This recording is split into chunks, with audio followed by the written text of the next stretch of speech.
Imagine running a company so powerful that thousands of stores carry your brand.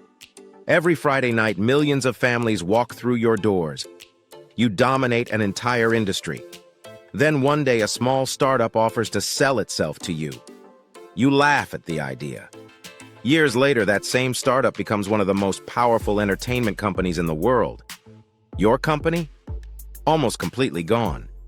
This is the story of how Blockbuster LLC went from the king of home entertainment to one of the biggest business collapses in history, and how a decision worth $50 million changed the future of entertainment forever. Welcome to Money Mysteries. The story begins in 1985. A man named David Cook had an idea. At the time, video rental stores were small, messy, and inconsistent. Most local stores carried a few hundred movies at best. Customers often had trouble finding the films they wanted. Cook believed the industry could be completely redesigned. Instead of small independent shops, he imagined something bigger.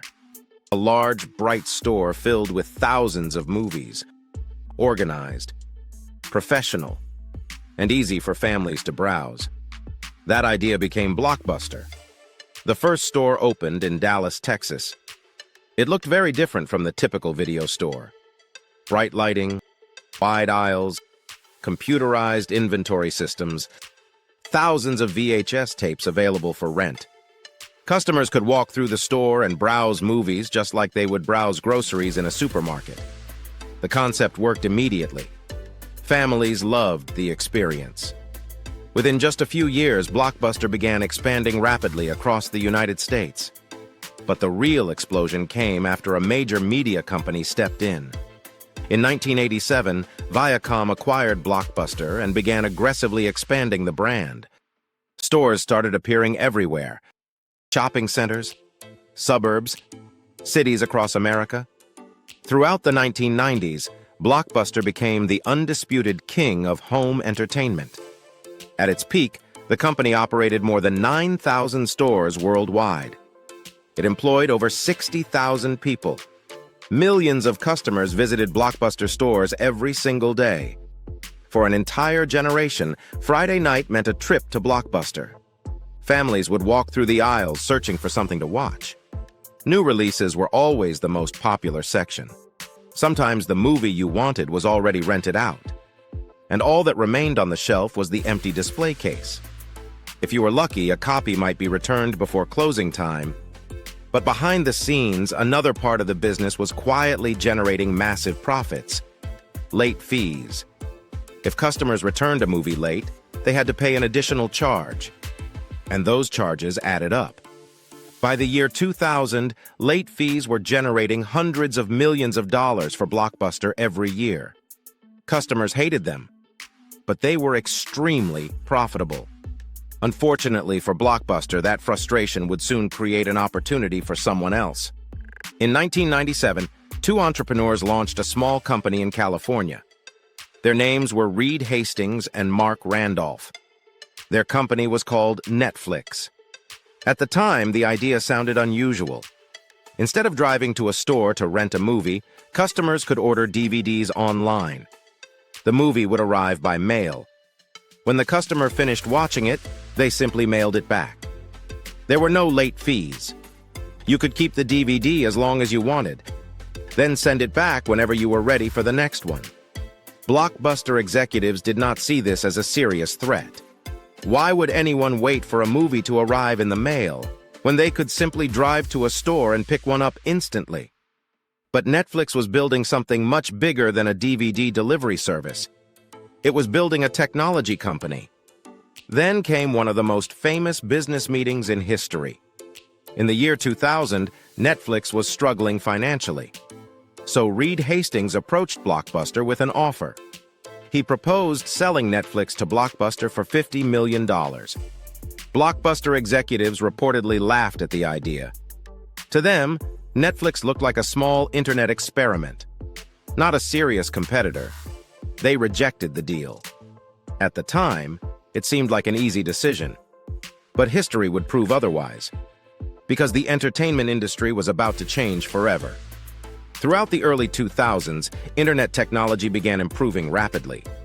DVD players became common in households. Online services were growing quickly, and Netflix continued refining its business model. Customers loved the subscription system. Instead of paying for individual rentals, they paid a monthly fee. They could rent multiple movies without worrying about late charges. The service kept growing. Then in 2007, Netflix introduced something revolutionary: streaming. Instead of waiting for a DVD in the mail, customers could watch movies instantly on their computers.